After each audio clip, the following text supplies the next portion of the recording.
Welcome to Conversations with the Planets, a podcast with Lori Kaufman and Alicia Seal-Heiser, where we root the wisdom of the stars into our lived experiences here on Earth and weave the power of diverse healing modalities together with astrology. And today we're going to be talking about the mythology of Okyrhoe, the daughter of Chiron and Chariklo, and how that can show up in an astrological birth chart.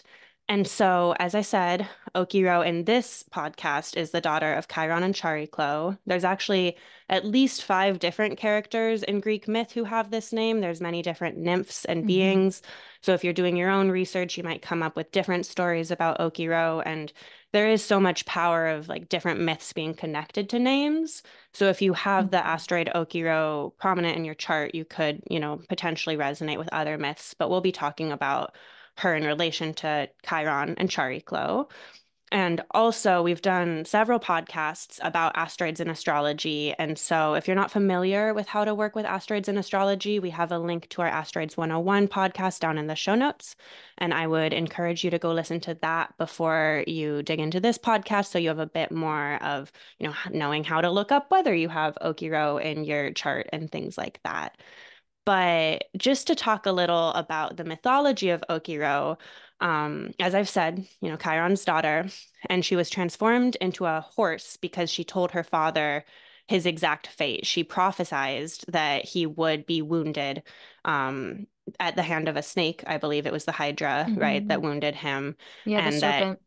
yeah, and then it Mhm. would essentially destroy him, which is what happened, right? He got so wounded that even though he is the healer, he was unable to heal himself and ultimately decided to give up his immortality so that he could die because he suffered so much. But because Okyrhoe, it was a transgression for her to prophesize this and to share her prophecy.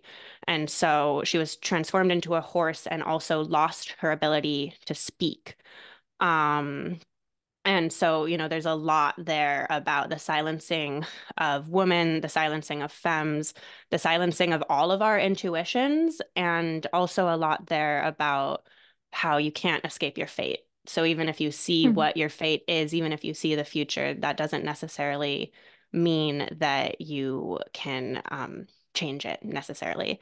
And also, very interestingly, the actual asteroid Okyrhoe in Mhm. astronomy is a centaur, which I didn't know about centaurs in astronomy Mhm. until I was doing research for this episode. And they're minor planets with characteristics like comets. And there's like a whole list on Wikipedia of different centaurs. And according to Wikipedia, they have unstable orbits, they have short lifetimes. There's like this whole characteristic thing about centaurs in astronomy. So it is pretty interesting that Okyrhoe is a centaur mythically and astronomically. Um, yeah. Do you have anything Yeah. to add to that, Lori? So much. Yeah, so Okiro is directly at the exact degree of my sun. Um, and she's actually only like 3 seconds away from Rhea. Which I thought was really interesting because Rhea's name means flowing, and Okiro's name actually translates into fast flowing. So I thought that was really, honestly, kind of weird that I have two of these asteroids at the exact, almost to the second, just a few seconds away from my sun as well.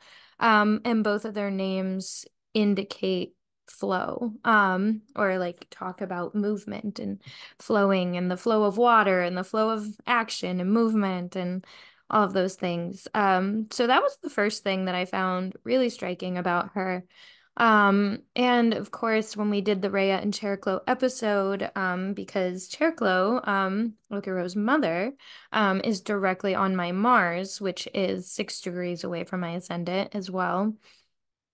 I've been really doing a lot of research into basically Chiron's entire family at this point. And I found a lot of different things. So I also have Pallas, Athena, directly on my sun. And I was reading one of the stories yesterday to prepare for this, and I actually found that Chariklo worked really closely with Athena before she met Chiron. And so they were very like closely tied in a lot of Greek myth stories. And Chariclo actually had a son, I think with Apollo. Actually, it's always Apollo. Um, she had a son with somebody else, and he saw Athena naked, so she took away his vision, she took away his sight. And so there's a whole story in there where Chariclo begged and begged that he could have his vision back. And then Athena basically was like, well, I actually can't give him his vision back, but I can give him the gift of prophecy. And that's kind of what started the idea that all of Chariclo and Chiron's kids, because they have four kids together, and I think it's not including the one she had before she met him. But all of them have some sort of psychic awareness or prophecy gift or yeah, just ability to see or to have a knowing. Which I also thought was really cool and really interesting. So, Okyrhoe is no different. She also has the same gift. I think she was the most famous of their children. Um, and so I think a big part of this story as well, and there's different versions of Okyrhoe's myth, especially because she wasn't like a super prominent or famous one. So, there's a lot of different information that kind of contradicts each other on the internet. But I found a couple different versions where there were some where Chiron Chiron had the choice to give up his life, to give up his immortality. And there's actually versions of the myth where Okyrhoe also chose to turn into a horse, because she was correct and she knew her visions, her prophecies were always right. But, there would be moments where people didn't want to hear them. And she was definitely the one that everybody came to, um, because she was always right. She was the healer. She was the one who gave everybody these gifts of knowing and calmness, but then she got herself into a position where she had to prophesize for a group of men who she didn't trust, and she felt kind of unsafe, and she had to give them some bad news, and that was a big part of her story as well, was feeling like she gave them some bad news and they were like, take it back. She's like, I can't take it back. And so she kind of wanted to just be done with her life in the way that it was, because she had a lot of freedom before she started to become basically famous for her words and her prophecies. So there's other myths that kind of say that that was also why she chose to be turned into a horse, because she didn't really want to be doing this anymore. She wanted the freedom, and she was a centaur, so she already was half horse. So, yeah, she was a white horse with like an auburn mane. Um, but what I've been finding a lot in her interpretation is the balancing of her ambition in career and her aspirations with the home environment. So she basically traveled and became very well known, very seen for a lot of her work. But she had a really hard time balancing her relationships and her work-life balance because of that. And so, a big part of her interpretation, which speaks a lot about like finding work-life balance or feeling imbalance at some point in your life. Um, this can talk a lot about just like trying to find your stability and find your happiness. But she also talks about having relationships that can set you off your path. And so if you're in the wrong relationship and you have her prominent, you're not going to be successful until you get out of that relationship. And then all of a sudden you're gifted with a whole bunch of like really incredible career opportunities, which has definitely been a big pattern in my life. What also completely blew me away, I thought this was so funny. I had an ex who he was my acro partner and we performed together. So when he left, it like felt like it set me off the path that I thought I wanted to be on. And that was kind of when I started finding, that's when I found tarot. That's when I like really started getting into the work that I do now. But I was reading about her and I was like, this definitely sounds like the ending of that relationship and the beginning of like how I really found who I am now. And I found that her transit period, it said it was 24 years and 108 days. And I was like, that's oddly specific. They're not usually that specific. And I went back on Instagram and I found, I posted a video the day that I had met him because it was a training video. And I looked at it and I was 24 years old and 108 days. It was literally 108 days after my Well, birthday. and That that's was the so day crazy we met. too, because 108 is such a sacred number. Like it's such a sacred Yeah. number in so many religious and spiritual traditions. And Hmm. like Fibonacci found it this like, big number. And I like just looked it up to like see, and it's like, this website saying it has a way of representing the wholeness of existence. So that's also just so Oh, interesting. Like yeah. 108 in particular is such a Yeah. special number. Well, and I feel like when you look at an asteroid or when you whatever, it'll usually say like its transit period is 24 and a half years or like 24 and some change or like it's usually like it's never that specific. So the fact that it said to the exact day was the reason I looked this up in the first place because I was like they're never this specific ever. Like they're usually like, oh, like, 24 and a fourth or something. And yeah, that was the reason I was like, I feel like now I have to go look this up because that's too specific. It's too coincidental. But that would have been when she had her return in my chart. So, I just thought that was really incredibly funny because that the ending of that relationship really did in some ways like set me off the path of acro because I lost my partner. Like I wasn't able to really do that work anymore for a little while. Not like not with any sort of stability at least.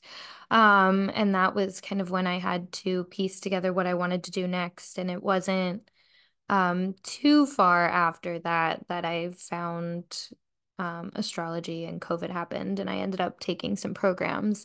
So I just thought it was really funny that it was literally talking about this one particular relationship that can set you off course and here we are.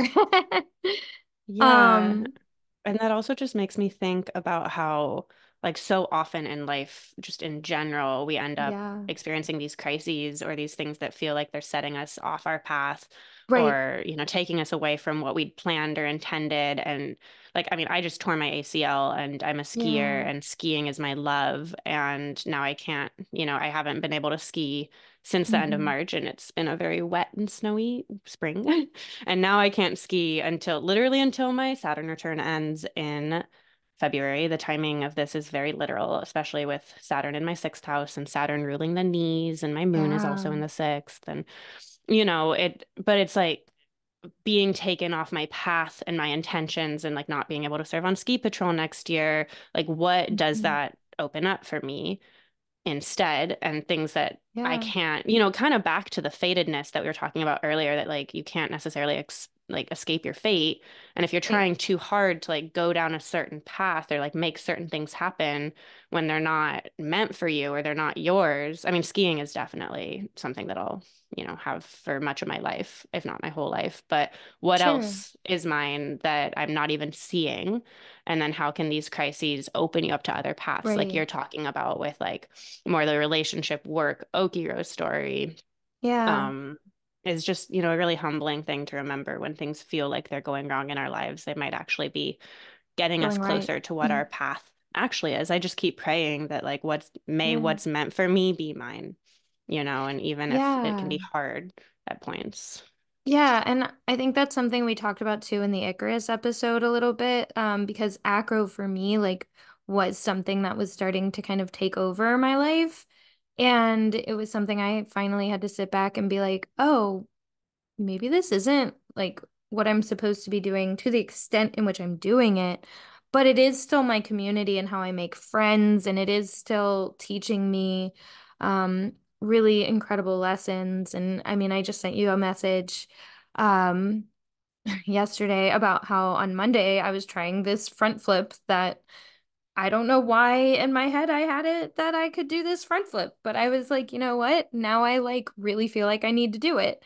And right after we spent an hour and 15 minutes on it and finally landed it at like 10:30 p.m., I had this moment where I was like, that was a life lesson. Like the fact that I had to stand there for 10 minutes panicking in front of 15 people watching me and finally fell forward and finally just trust falled and finally like started gaining some confidence. And then when I rewatched the whole hour's worth of video the next day, I was watching the confidence grow in myself, and I was like, you know what? There has been a lot of lessons lately in trusting what I'm doing, trusting my abilities. And I do that with acro, but I like have a harder time with it sometimes with my business or with other things or my own abilities or my own yeah, everything else. And we just talked about this in the Cassandra episode, but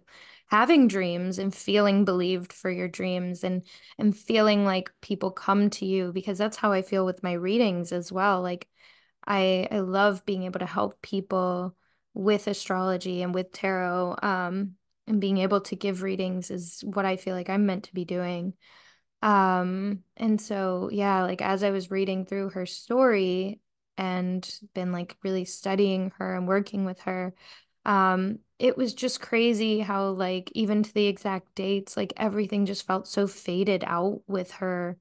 And it just made me realize like, yeah, like, I was supposed to get that close to an acro career. I was supposed to have all these things happen, but now it's just a hobby in my life. It's just like a thing that I do for fun, and it's not my whole life anymore, and that's okay. Um, and yeah, I also found this really striking to kind of change up the what we're talking about a little bit. She can talk about nervous breakdowns, intestinal problems, or foot problems when projects get too big or you get overwhelmed. And right around the time that I was starting to take over the shop and kind of ending a relationship and having some changes in my friendships and like I just had a lot going on like at the same exact time. My toes started going numb, and I wasn't sure why. I actually chalked it up to the fact that I'm in an eighth house perfection year, which is ruled by my Saturn, which is transiting Pisces, and Pisces rules the feet. And I'm in an Aquarius perfection year, which is circulation. So I was like, maybe that's why my toes are going numb. But then yeah, this one article I found literally talked about the risk of foot problems when you lose control over parts of your life or when you feel like the work-life balance is screaming at you and you feel off balance. Um, so I was like, oh, maybe I should listen to my feet a little more, I guess. So yeah, that was another one that was just like so weird. Like, why? Why? Why did it know my foot was being problematic? That's so weird. And that also makes me think of how, when we're using astrology to map things out or to make sense of Mm-hmm. things, when you see a Yeah. theme reiterated in multiple ways, Yeah. especially when you're reading for someone, but even for yourself, it's like when the theme gets reiterated in multiple ways, it's really confirmed, like especially the rule of three. Yeah. Like if you can find the same theme repeated at least three times in a chart, like the ancients would Yeah. say it was almost certain, right? And so, yeah, Saturn and Right. Pisces, we all need to be watching out for our feet, especially if Saturn's your time lord. But then Yeah. if you're having this prominent, Okyrhoe thing going on in your chart, then that's another foot indication. So it's Yeah. just, and also with the repetitive themes, I was thinking about that when you were talking earlier about how you Mhm. also have Pallas conjunct your sun, correct? Yes. Yes, So correct. Pallas conjunct your Okiro.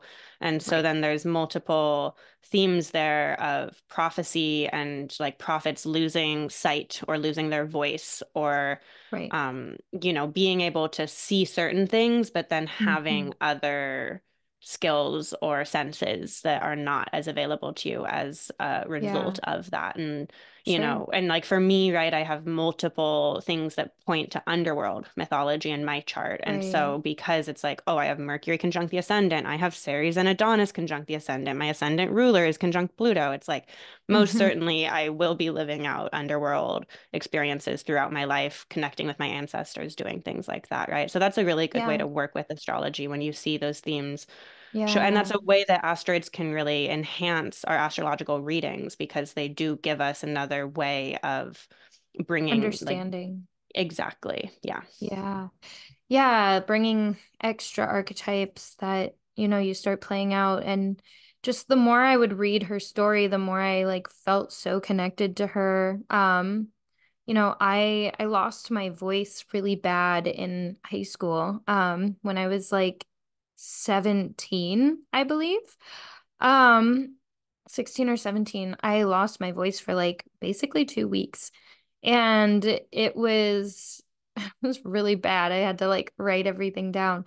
And ever since then, my voice has never been the same. So every time I get sick, or every time I have to yell, or anytime I feel like I'm being too loud or too much, I lose my voice.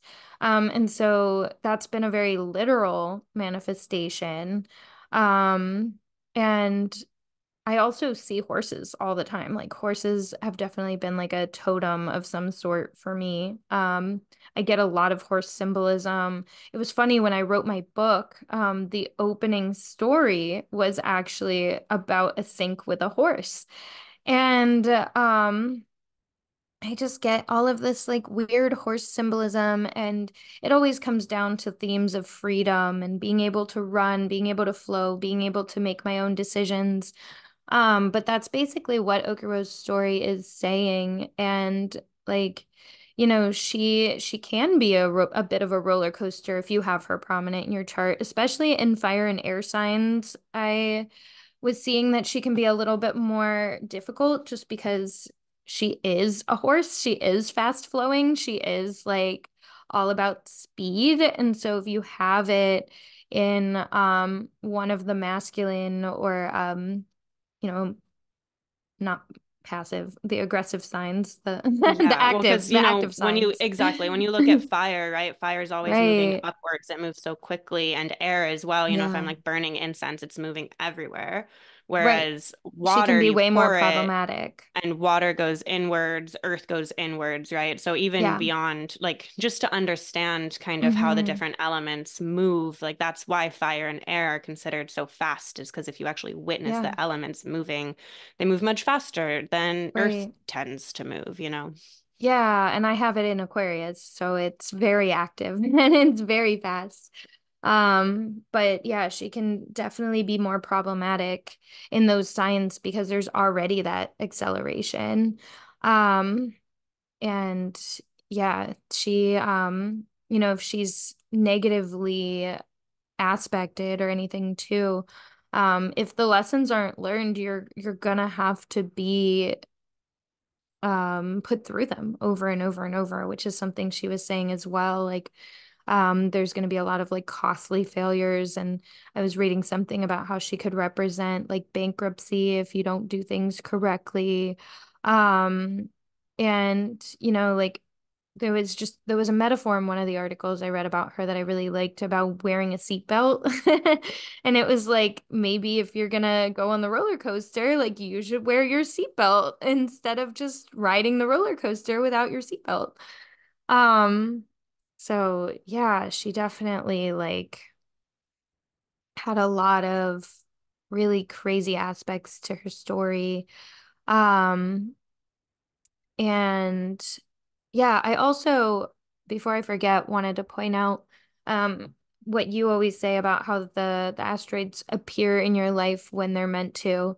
Um, Her mom, Chariklo, was directly conjunct her and my son when I found her. And then she was directly conjunct my moon when I found both of them. So I thought that was like also pretty funny that they were literally on my sun and moon when I found them. I love that.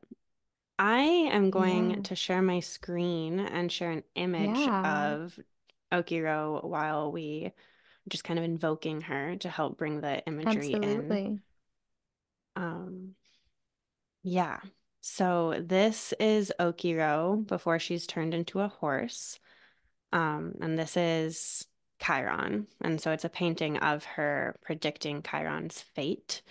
I'll put a Hmm. link to this blog post in the show notes because it's a really beautifully Yeah. written blog post that explores a lot of Okyrhoe's Hmm. mythology. But I'm just going to leave this on the screen for a little while we talk so that people who are watching the video version can connect with her through the Yeah. images. Yeah, Um, she also made a really big prediction about Asclepius as well. I was just trying to quickly Google it. Did you find that in your research? I was really curious about that. Um, I did read something about it and now I'm like honestly not fully remembering. Well, Um, and at some point, because I'm an herbalist and I have the asteroid Imhotep conjunct my moon in the sixth, and Imhotep is the Egyptian version of Asclepius. And at some yeah. point, we've been talking about doing like asteroid healers episode and how you can find healers as signatures in your birth chart using asteroids. And we will most Hmm. certainly talk about Asclepius in that episode. So Yeah. if we don't have the research right now, we could always come back and be like, yes, this is how Okyrhoe ties in. Uh, and if Yeah. anyone is aware or wants to do that research and reach out to us, that could be really cool too. Because especially working with these more like minor mythic characters like Okiro, there's a lot of little threads. Like weaving the threads together to tell their story is a little bit more work than I think, it's Yeah, very there's so many intentional pieces. that Lori and I have now recorded an episode on Chariklo and an episode on Okiro, and we have not talked about Chiron yet because when you're working with asteroids, like Chiron is very important, but it's super He's so interesting well known. how it's like he's like the only asteroid that people work with, and there's some like patriarchal undertones of that too. Like, Demetra Oh, yeah. George wrote this book on the asteroid goddesses in like the 1980s, and Yeah. Ceres is the biggest and first asteroid ever discovered. And people are like, whatever, because Demetra George has a very feminist approach in her analysis, and especially in the Asteroid Goddesses book, it's like, very influenced by the second wave of feminism. And people are like, whatever. And then Chiron comes out and everyone's like, oh my God. And Chiron's like basically a planet and he should be. But like, why is Chiron so important Yeah. when all of the female asteroids and the women asteroids are not? It's Yeah, an well, and interesting question. I do actually feel like a part of that. I agree with everything you're saying, but I think to add another perspective is modern astrology is backed in psychology, and Chiron is the wounded healer archetype. So I think there is a little bit of like Chiron being your wound that you could potentially heal and fix and work on about yourself. I think there's definitely a psychological approach that people really like about Chiron, being that. So like, I mean, I definitely feel like the goddesses should have just as much, if not more, you know, talk than Chiron does. But I do kind of see why from a modern astrological approach that focuses so much on healing the wounds and you can fix yourself type of energy, like almost like toxic positivity. That is kind of Chiron vibes. So it like it does make sense, but it is annoying. Yeah, no, that's definitely some good nuance. And there's always both and Yeah, with everything, right? And also sure. just, I mean, we can get into this when we eventually do a Chiron episode, which I'm sure we Yeah, will, we but will. it's kind of ironic to work with the wounded healer who literally cannot heal himself and then have this Right. like toxic positivity, modern, like woo-woo approach where you're like, you can fix yourself. And it's like literally Chiron couldn't fix himself. So Well, and yeah, and that is like in the interpretation of Chiron, it's the wound that like is your biggest weakness, but becomes your greatest strength. Like, because when you work through your Chiron placement, modern astrology literally says you can fix yourself and like it now is your greatest strength, which I do think and feel like you can work through your Chiron placement to it becoming a strength. And I think there is, I maybe have I have an easier Chiron placement than a lot of the ones that I see, because it's not really aspecting anything but Saturn and Pluto. And it's just kind of hanging out alone in Leo in my second house, which is finances. So, I have a hard time spending money and I have a hard time sometimes valuing the things that I do or putting a price to it. Um, but those are things that like I'm able to work through and like they haven't really held me back so much where I have met people who have really difficultly placed chirons, especially people with it on their sun, moon, or rising. Like, mine's just kind of in a dark house. Mine's in the second. It's just not doing much. Um, so I definitely think there's a lot to be said about the nuances of where your Chiron is, but I think it is something you can work on. But like at the end of the day, like Chiron gave up. And I think that's what people forget about Chiron. It's like he ultimately like didn't want to do it anymore. He didn't want to live with the wounds and he was like maybe it's not great that I'm immortal and he gave up his immortality. And then Chariklo was not immortal, but she had to live for quite a while with that, like knowing that like her husband gave up. Um, and and Okyrhoe was the one who had predicted all of it. So there was definitely this aspect of all of those things kind of coming together. yeah, that makes a lot of sense. I also want to say, we were talking about my Saturn in the sixth, and I have a night chart, so Saturn's my out of sect malefic. And I have Yeah. a very grumpy old dog named Maxwell. And my mom's having friends over downstairs. Like, you can probably hear our other dog barking right now, but Maxwell's just kind of freaking out. So there's a lot of sound going on. Um, but yeah, just I'm actually gonna just mute and give it back to you, Lori, because everything just got really good. No, you're good. Well, I did end up Googling Asclepius, and so I will kind of throw in something with that. I think this is really funny because I've been getting a lot of lightning bolt symbolism, and she actually predicted the medical abilities of Asclepius and his death by a thunderbolt. So I'm not quite That's sure pretty what cool. yeah, I'm not sure what the medical abilities thing was, but Well, because Asclepius is I mean, his symbol is literally still the symbol, like the snake and the mhm, staff in medicine, and he is the sacred healer and the sacred that's surgeon. right. So that's, yeah, Asclepius, this whole thing. I have like some Asclepius Mm, ritual oil from Sphere and Sundry that I've been working with quite a bit cool. with my knee stuff going on. Yeah. Um, and then the other thing I was thinking about with Chiron and got distracted by the animal chaos in my house Mm. right now is like there's like you can think of it as giving up or you can think about it as surrendering.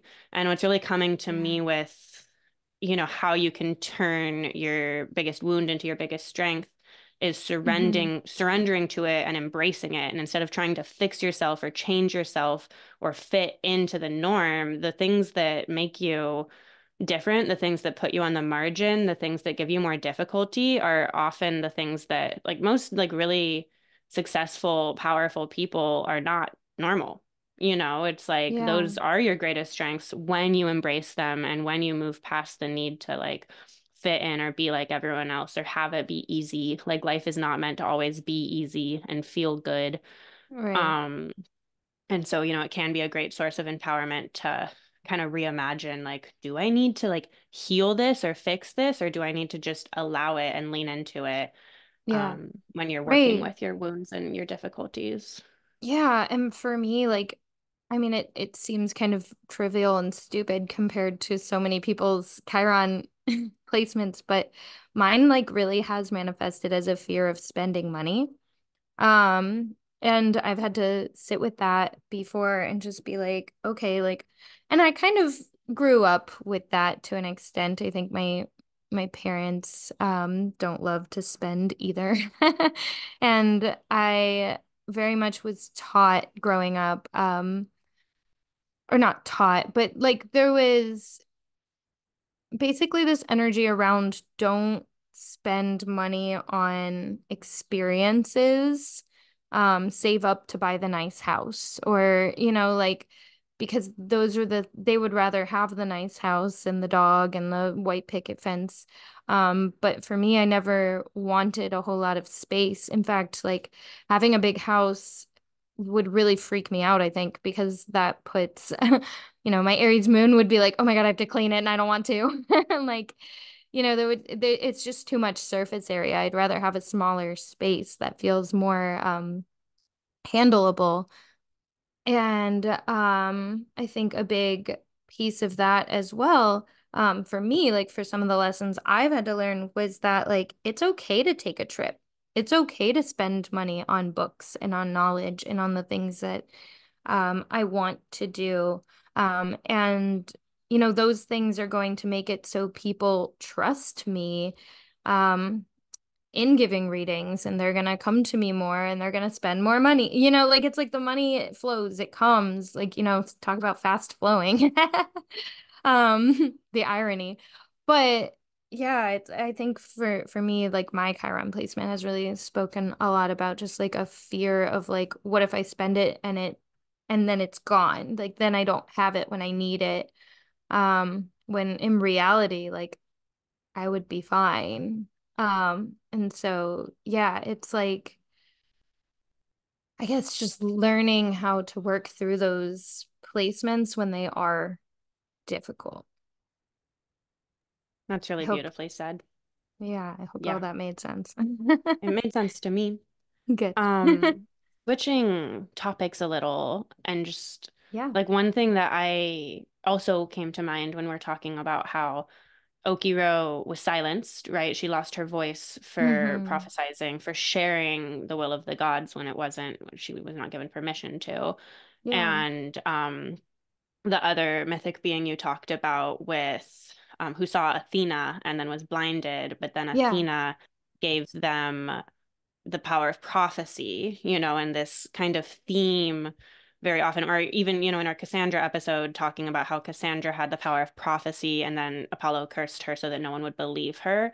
And there's this repetitive theme that comes up in these myths of people who have prophetic abilities not Yeah. being able to effectively share them with the world or losing other like skills or abilities in the process.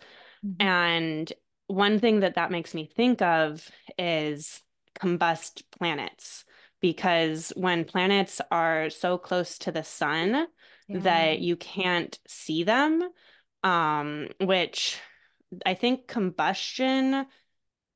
Oh my gosh. Okay. So generally planets, if they're within 15 degrees of the sun, are under the Yeah. beams of the Under the sun and are beams. not visible in the sky. And then, I mean, we should just do a whole episode on combustion at some point because it's a really good like Absolutely. theory. thing in astrology to work with, Oh but I yeah. believe I think about it all the combustion. time. Yeah. Yeah, combustion is either when a planet is within 7 or 9 degrees of the sun, it's very, very close to the Yeah. sun. And then cazimi is when a planet is actually in the heart of the sun. Yeah. And there's different traditions that say what cazimi is. To the Hellenistic astrologers, cazimi is Yeah. when a planet is within, like, on the same degree as the sun. Whereas I think the Yeah. medieval period said it was when It a was like planet was within 15 15 to seconds. 17 minutes from the sun. So, Yeah. like, very closely conjunct the sun. So there's different Right. levels of what could be considered cazimi. And cazimi is like a really, really good condition for a planet, actually. But when a Yeah. planet is combust or under the beams, but especially combust, it's one of the most difficult conditions that a planet experiences. And one way that I'm a student of Kelly Surtees, and one of the Hmm. ways that she's taught us that you can interpret planets who are combust the sun is that they have access to divine knowledge, right? The sun represents divinity. And so when planets are really close to the sun, they have Yeah. access to this divine knowing. I'm so sorry about Maxwell whining. I don't hear Um, it. oh, good. He's just very distracting right now.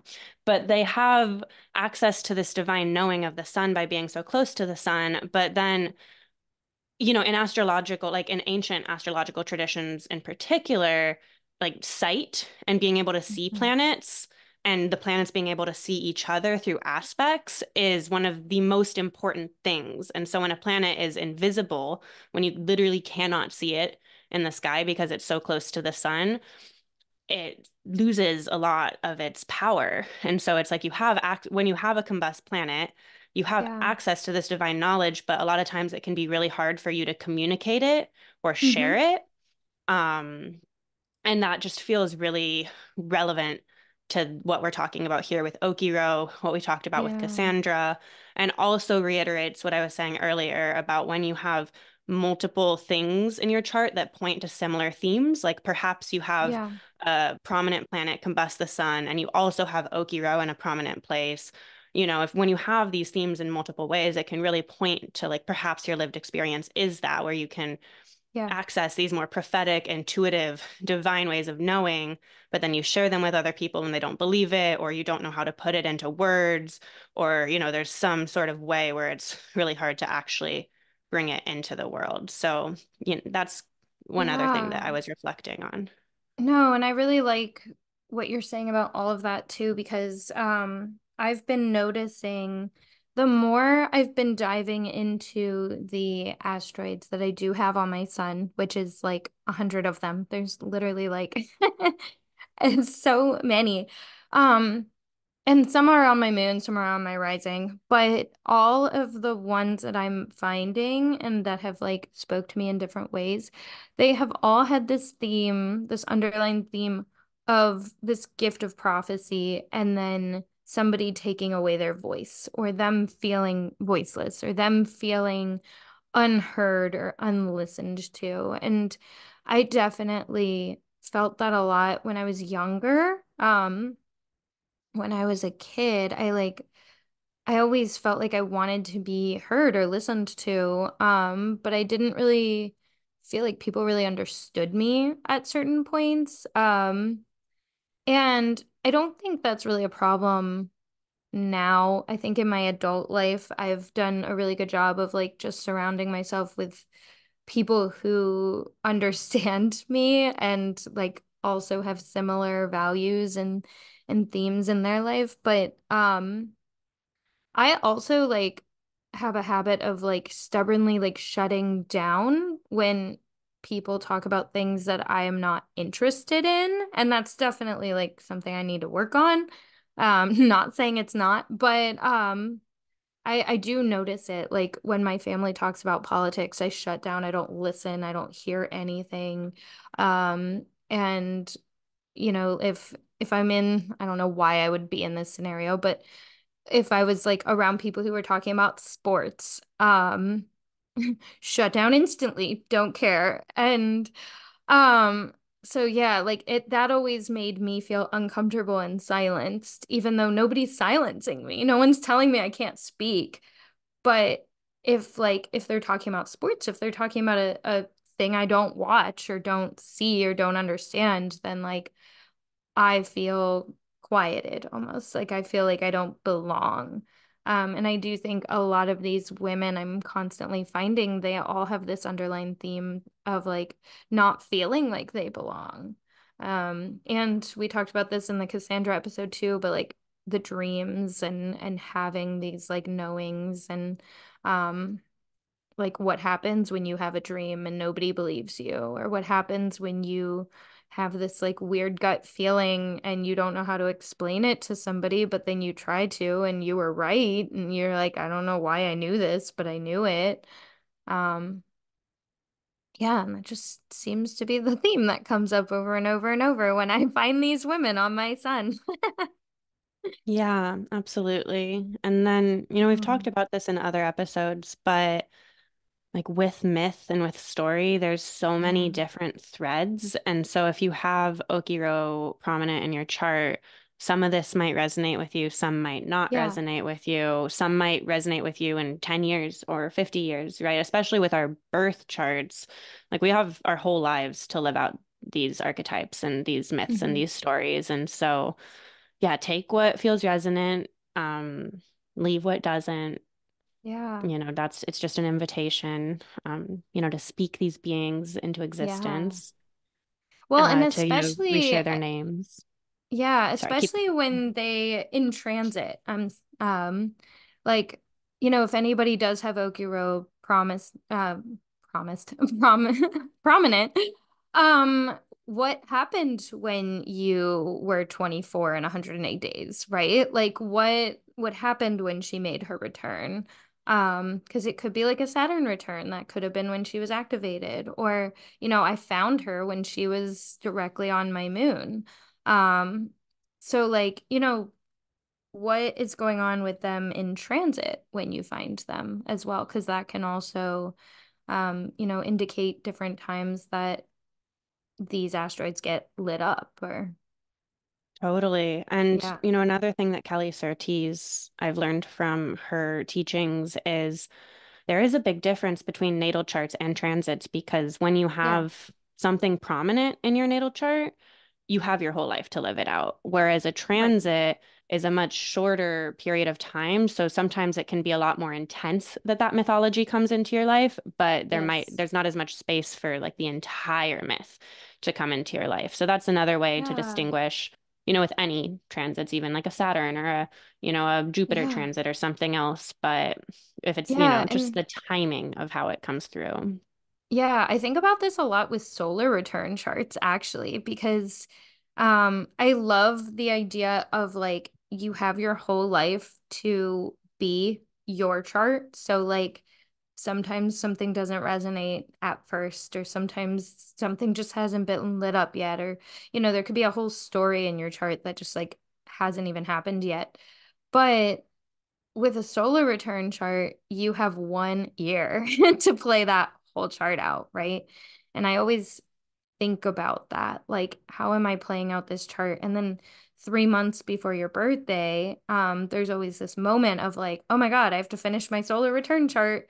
Like my chart last year said I was gonna move, and um, I didn't end up finding a house, but I kind of looked all year last year, and 3 months before my birthday to the day, I like started getting really anxious and I no longer wanted to look for a house. And I was like, I'm just gonna switch apartments. And I like walked in, looked at the 1 bedroom and signed a lease like that day. I was just like, okay, I'm just doing it. And I looked back on my solar return chart like a month later when it was getting closer to my birthday and I just laughed. I was like, oh, I forgot it said I was gonna move. That's why I felt that coming. So yeah, that can be another thing that like tells a whole story that you have to play out within a year. And I would love That's to so look, interesting.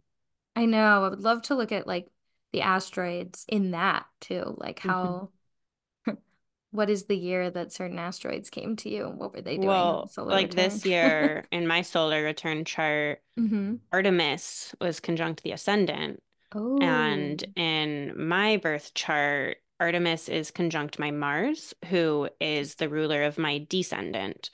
And so Artemis is not Mm. necessarily super prominent in, like, when something's conjunct your sun, moon, rising, ascendant Yeah. ruler, it infuses your whole life because those are the points in the chart that have the most to do with like you and your identity and lived experience. But then to have an asteroid conjunct the ruler of your descendant means more like I'm compatible with someone who lives out the Artemis mythology. And then I also just had my progressed moon move into the seventh house. My progressed Mars moved into Capricorn, which is a major dignity change for the ruler of my descendant. In I think a year, my progressed sun is conjoining my natal Mars. So there's all these different activations that are Yeah. saying like relationships, right? And I actually did just get into a relationship. And yeah, my solar return chart is one of the many timing things that could point towards that. And also, Hmm. just as a broader kind of philosophical thing, that's one thing that I just love about astrology right now is we're in this entire renaissance of astrology where we're getting access to all of these ancient techniques that have now been translated to English, like Right. solar return charts, like, annual perfections. But then we also Hmm. have the asteroids and progressions and all these other techniques that we can weave together with and like fuck around and find out, essentially, right? Like really just Yeah, basically. experiment, take what the theory is, see what we're seeing Yeah. in like our lives, our clients' lives, our friends' lives, and put it to the test. Like, how do solar return charts and asteroids interweave? Like, what does it mean to have a transiting asteroid or a progressed asteroid? Like, the first asteroid was discovered in 1801, right? And Demetra George Yeah. is kind of the grandmother of asteroids. And so we're still really like figuring out how asteroids show up astrologically through our own Yeah. experience, which is really Right. exciting. Yeah. Yeah, there's not a whole lot of research done. No. So if anyone, that's just such a fertile place to engage in research for anyone who feels called to that and excited about that. For sure. And then the last kind of like rabbit hole I wanted to quickly open up, and then we should Yeah. like, wrap up our episode, is Yes. we've been talking a lot about fate, and Mm. we should just do a whole episode on fate versus free will because it's like the eternal Yeah. question of astrologers is like, what is fated? Is there free will? How do fate and free will interweave Yeah. together? Fate versus And fortune too. yeah. And, Lori and I attended a retreat with Demetra George in December where we talked about the asteroids, and she just kind of like mischievously was opening these questions about like how fated things can feel when you're working with the asteroids in particular. Yeah. And like there's not necessarily an answer to that, right? And I also want to just say as a disclaimer, Lori and I are not sitting here saying that like we are fated in a way where we have no control over our destinies or over our lives. Like I don't know the answer Right. to that question. I would be really like Yeah. presumptuous of me to say that I did know the answer to fate versus free will. So we're not giving any answers here. We're only opening questions about like what do the stories of asteroids, what does astrology say about fate versus free will? Yeah. Yeah. It could all be coincidence. Yeah, random. But I think that's probably a good place to just wrap up with that little rabbit hole for you all to Yeah, I wrestle think with. the only last thing I did Google the name of Chariklo's son, and it's Tiresias. So if anybody wanted to go down the rabbit hole of the blind son who was struck after looking at Athena naked and given the gift of prophecy, that's his name. Very cool. Yes. Well, to wrap up, um, yeah, I have opened up my bookings and my astrology Hmm. readings, which is really exciting. I offer asteroid astrology readings where we can go through and find, well, I will go through and do the research for you, and then we'll discuss what asteroids are prominent in your chart and give you a bit more guidance around that because there's over 20,000 named asteroids. So it can be a little overwhelming. And Hmm. Lori also offers asteroid astrology readings. So reach out Absolutely. to us for more guidance on that.